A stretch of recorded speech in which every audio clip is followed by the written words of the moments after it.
Hello दोस्तों, आपका स्वागत है क्विज में। चलिए स्टार्ट करते हैं। पहला क्वेश्चन, चैनल पसंद आए तो जरूर लाइक करिएगा। ये सब हॉट क्वेश्चन है जो संभावनाएं आ सकती है एग्जाम में। चलिए स्टार्ट करते हैं। पहला क्वेश्चन, मस्तानी, ये जो देख रहे हैं आप, मस्तानी नामक महिला से संबंध होने के कारण सुचर्चित कौन रहा है आपका?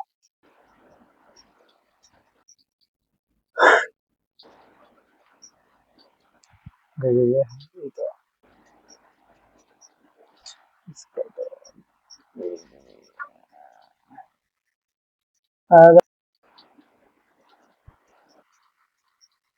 अरे राम राज का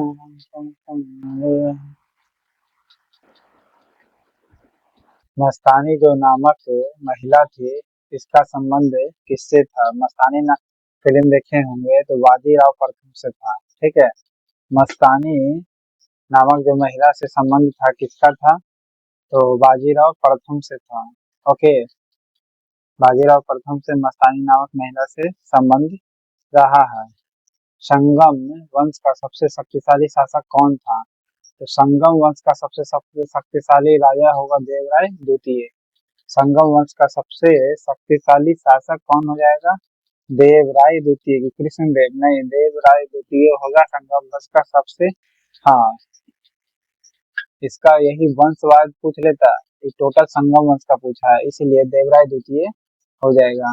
ओके। तो तुलु वंश होता है, कौन कौन वंश होता है ना, वो सब में देखेंगे। चलिए, अकबर द्वारा फतेहपुर सीकरी की स्थापना कब की गई थी? तो 1571 में की गई थी। फतेहपुर सीकरी की स्थापना कब की गई थी? 1571 में की गई थी। किसके द्वारा की गई थी? फतेहपुर सीकरी अकबर के द्वारा। ओके, फतेहपुर सीकरी अकबर के द्वारा 1571 में की गई थी। ओके।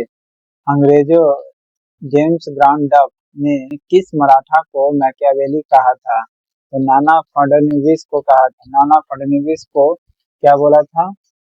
मराठा को, मराठा का मैकियावेली। ओके, मराठा शासक की कह सकते हैं, मराठा एम्पायर का मैकियावेली किसे कहा जाता है? नाना फडणवीस से। तो किसने कहा था? ग्रांड डफ ने। अब ग्रांड डफ और शेर सिंह, सिख राजा शेर सिंह के बीच में भी युद्ध हुआ था। ओके, उस युद्ध का नाम क्या था? कमेंट बॉक्स में बताइएगा। ओके, तो ग्रांड डफ ने ही कहा था क्या? मराठा का मैकियावेली नाना फडणवीस को कहा था। बाजीराव प्रथम से संबंध था मस्तानी नामक महिला का संबंध। ओके। वह कौन सा पहला सुल्तान था जो अजमेर में शेख मोइनुद्दीन चिश्ती की दरगाह पर और बहराइच में सालार मसूद गाजी के मकबरे में गया? तो मोहम्मद बिन तुगलक गया था। एमबीटी गया था। एमबीटी कहाँ गया था? मोहम्मद बिन तुगलक तो अजमेर में शेख मोइनुद्दीन चिश्ती की दरगाह पर गया था। ओके, ये पहला सुल्तान था। ओके, पहला सुल्तान था एमबीटी। सबसे पहले ये याद रखना। दूसरा, अजमेर में जो शेख मोइनुद्दीन चिश्ती है उसकी दरगाह पर गया था। ओके, पहला सुल्तान था जो अजमेर के शेख मोइनुद्दीन चिश्ती की दरगाह पर गया था, एमबीटी। ओके। साथ ही बहराइच के सालार में मौजूद जो गाजी का मकबरा है वहां पर भी गया था। ओके, गाजी के मकबरा में भी गया था। ये कहाँ? गाजी का मकबरा बहराइच में। ओके, बहराइच में या बहराइच के सालार में मौजूद है। गाजी के मकबरे में गया था एमबीटी। ओके। नेक्स्ट है, सांकेतिक मुद्रा का प्रचलन किसने चलाया था? एमबीटी ने चलवाया था। एमबीटी यानी मोहम्मद बिन तुगलक ने चलाया था। सांकेतिक मुद्रा का प्रचलन किसने किया? तो एमबीटी ने किया था। ओके। नहरों का पहला जाल दिल्ली में गयासुद्दीन तुगलक ने किया था, लेकिन पूरा जाल, पूरा नहरों किसने बिछा दिया? तो फिरोज शाह तुगलक ने। ओके। गया गयासुद्दीन तुगलक निम्न में से किसने सम्राट के पद को दैवीय घोषित कर सारी सत्ता अपने हाथ में केंद्रित कर लिए, तो बलबन ने किया था। ओके, गयासुद्दीन तुगलक के, सॉरी जो ऊपर का ऑप्शन हो गया, इनमें से कौन सा हो गया जो सम्राट के पद को दैवीय घोषित कर दिया। ओके, सम्राट के पद को क्या घोषित किया, सबसे पहले दैवीय घोषित किया और खुद कंट्रोल करने लगा। कौन था वो? बलबन था। ओके, कौन था वो? बलबन। छत्रपति साहू को मुगल कारावास में किसने पाला था, जो बाद में औरंगजेब की पुत्री, बाद में करें, पाला था जो औरंगजेब की पुत्री थी, तो जीनत महल निशा। सबसे पहले याद रखें, जीनत महल निशा ने छत्रपति साहू जी को पाला था मुगल कारावास में। ओके, छत्रपति साहू को मुगल कारावास में पाला था, तो कौन था वो? जीनत महल निशा। ओके, महल में पाला था किसने? तो महल में पाला, देखिए पालने का बात कर रहा था, कोई बच्चा घर में ही पाला जाता है, घर महल में, ठीक है, तो महल, जीनत महल याद रखना है, महल में जीनत महल निशा। ओके, तो निशा दीदी भी है, तो वो पाली थी, तो किसको? छत्रपति साहू जी को। और ये कौन थी? औरंगजेब की पुत्री थी। जीनत महल निशा कौन थी? औरंगजेब की पुत्री थी। ओके, नेक्स्ट है, हिंदी साहित्य का स्वर्ण काल किसके काल को कहा जाता है? तो अकबर को काल को कहा जाता है। ओके, अफीम का खेती चालू हुआ था जहांगीर के शासन काल में। ओके, मुगल काल के आगे बात किया जाए तो हिंदी साहित्य का स्वर्ण काल किसके काल को कहा जाता है? अकबर को कहा जाता है। और औरंगजेब की पुत्री थी जीनत से, जीनत महल निशा औरंगजेब की पुत्री थे, और किसे पाला था? छत्रपति साहू जी को। नेक्स्ट है, सुल्तान काल में गैर मुसलमानों पर भूमि टैक्स क्या कहलाता था? जो गैर मुसलमान था, तो ख राज लगता था, क्या लगता था? ख राज लगता था। ओके, गैर मुसलमान पर भूमि टैक्स लगता था, तो कौन सा टैक्स लगता था? ख राज लगता था। ठीक है, खरखराता था ना, खरखराता था, यानी सब पर नहीं, कंटिन्यूअसली नहीं, बल्कि बारीक केवल मुस्लिम को छोड़ करके बाकी सब पर लगता था खराज, भूमि टैक्स था ये। खराज क्या था? भूमि टैक्स था। ओके, गैर मुस्लिमों से लिया जाता था। दीवाने खैरात विभाग किसने स्थापित किया था? फिरोज शाह तुगलक ने किया था। ओके,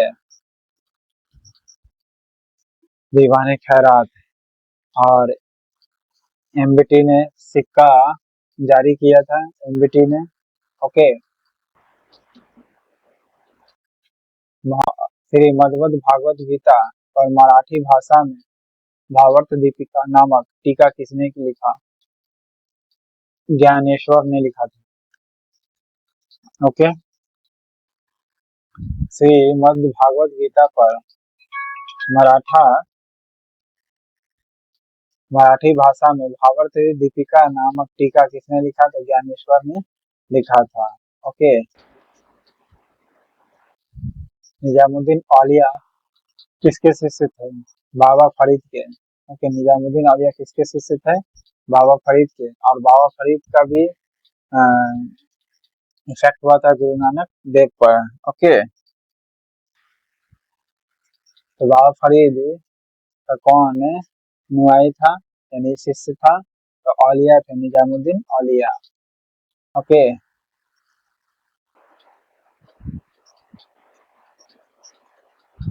एडवर्ड थॉमस ने प्रिंस ऑफ मनियर्स की संज्ञा किसे दी?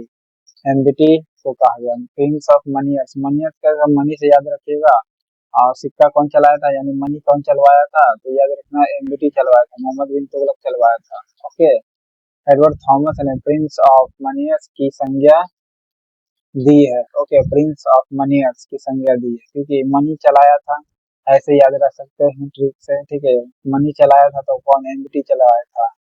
ओके, और दीवाने खैरात फिरोज शाह तुगलक चलवाया था, भले बनवाया था। ओके, अमीर खुसरो यानी हिंदी के लिए खड़ी बोली के लिए जाना जाता है, और अकबर के समय में हिंदी बोली काफी प्रचलित हुआ था, या स्वर्ण काल कह सकते हैं। किस संधि के बाद पेशवा के हाथ में सारे अधिकार सुरक्षित हो गए थे, यानी जितना भी अधिकार था पेशवा के हाथ में सुरक्षित हो गया, यानी अब पेशवा कंट्रोल करेगा, तो संगोल संधि से हुआ था। ओके, संगोल संधि से हुआ था। ओके, ये सारा जो गोल है ना, ये कौन संभालेगा? पेशवा संभालेगा। सारा जो गोल है संगोल संधि, सारा गोल संगोल, सारा गोल संगोल, सारा गोल संगोल, कौन संभालेगा? तो पेशवा संभालेगा। ओके, पेशवा के हाथों में अधिकार सुरक्षित हो गया था संगोल की संधि से। नेक्स्ट है, यामीन उद दौला और यामीन उल मिल्लाह की उपाधि किसने धारण की थी? तो मोहम्मद गजनी ने धारण किया था। ओके, मोहम्मद गजनी ने धारण किया था। यामीन उद दौला और यामीन उल मिल्लाह की उपाधि किसने धारण किया था? मोहम्मद गजनी ने धारण किया था। ओके, या गजनी कहिए सिर्फ, यामीन उद दौला की उपाधि धारण किया था, और यामीन उल मिल्लाह की भी उपाधि धारण किया था। ओके, गजनी कह सकते हैं आप। यामीन उद दौला का और यामीन उल मिल्लाह दोनों ही उपाधि धारण किया था। किसने? तो गजनी ने। यामीन उद दौला का उपाधि किसने धारण किया? तो बोलिएगा गजनी ने। और यामीन उल मिल्लाह का भी तो गजनी ही ने किया था। ओके, और लक्ष्मी का सिक्का होता था, यानी लक्ष्मी का चित्र बना होता सिक्का पर, मोहम्मद गौरी के समय में होता था। गुलामा और गुलाम इल्तुतमिश को कहा गया है। ओके, कुतुबुद्दीन का गुलाम कौन था? इल्तुतमिश था। नेक्स्ट, निम्न में से किस व्यक्ति ने यह कहा लिखा कि यदि व्यक्ति किसी की दानशीलता की प्रशंसा करते थे तो उसे अपने युग का एवक पुकारते थे? अपने युग का एवक तो फरिश्ता ने लिखा था। ओके, फरिश्ता ने लिखा था। किस व्यक्ति ने यह लिखा था? तो फरिश्ता ने लिखा था। यानी दान दान करने वाला लोग को हम लोग क्या करते हैं? फरिश्ता ही करते हैं। ओके, दान करने वाले को क्या करते हैं?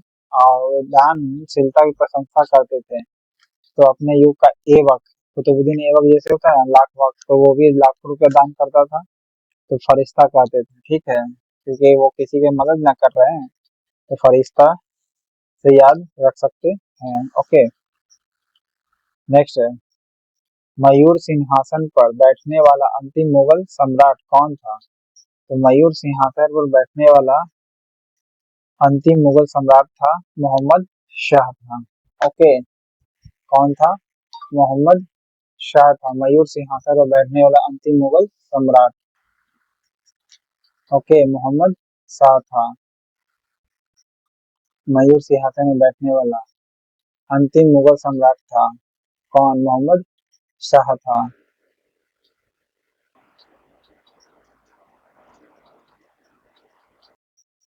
दीवाने खास स्मारक इन स्मारकों में से किसमें स्थित है? तो लाल किला के परिसर में था। ओके, दीवाने खास से कहाँ है? लाल किला के परिसर में। दीवाने खास कहाँ है? लाल किला के परिसर में मौजूद है। निम्नलिखित में से किस स्थान के खंडहर विजयनगर की प्राचीन राजधानी का प्रतिनिधित्व करते हैं? तो वो हम्पी है। ओके, कौन होगा? हम्पी। हम्पी जो है ये एक खंडहर है विजयनगर का, ये प्राचीन राजधानी का प्रतिनिधित्व करता था। ओके, विजयनगर का प्राचीन राजधानी का प्रतिनिधित्व कौन करता था? हम्पी। ओके, हम्पी करता था। दीवाने खास कहाँ है? लाल किला के परिसर में। ओके, आगरा वाला जो मोती मस्जिद है शाहजहां ने करवाया था। दिल्ली वाला मोती मस्जिद है वो कौन किसने करवाया था? तो औरंगजेब ने करवाया था। ओके, औरंगजेब ने 1679 ईस्वी में यानी 1679 ईस्वी में सर्वप्रथम जजिया की वसूली का आदेश दिया था, तो मारवाड़ पर दिया था। ओके, 1679 में दिया था जजिया की वसूली का आदेश। ओके, 1679 में जजिया वसूली का आदेश दिया। कहाँ? मारवाड़ पर। ओके, सर्वप्रथम जजिया की वसूली, सर्वप्रथम जजिया की वसूली कब दी थी? तो बोलिएगा पहले 1679 में। और कहाँ दी थी सब पहला जजिया कर वसूली का आदेश? तो मारवाड़ के क्षेत्र में। ओके, नेक्स्ट, किस शासक ने शाह की उपाधि धारण की थी? तो शाह देख रहे इसी पूरे नाम में क्या है, मुबारक शाह के शाह लगल है, इसलिए शाह की उपाधि धारण की मुबारक शाह ने। ओके, मुबारक शाह ने। ओके, अमीर खुसरो का जन्म कहाँ हुआ था? पटियाली में। ओके, पटियाला में नहीं, पटियाली में हुआ था अमीर खुसरो का जन्म। ओके, ऐबक ने किसे आरंभ से ही सर ए जहांदार यानी अंग रक्षकों का प्रधान कहते हैं का महत्वपूर्ण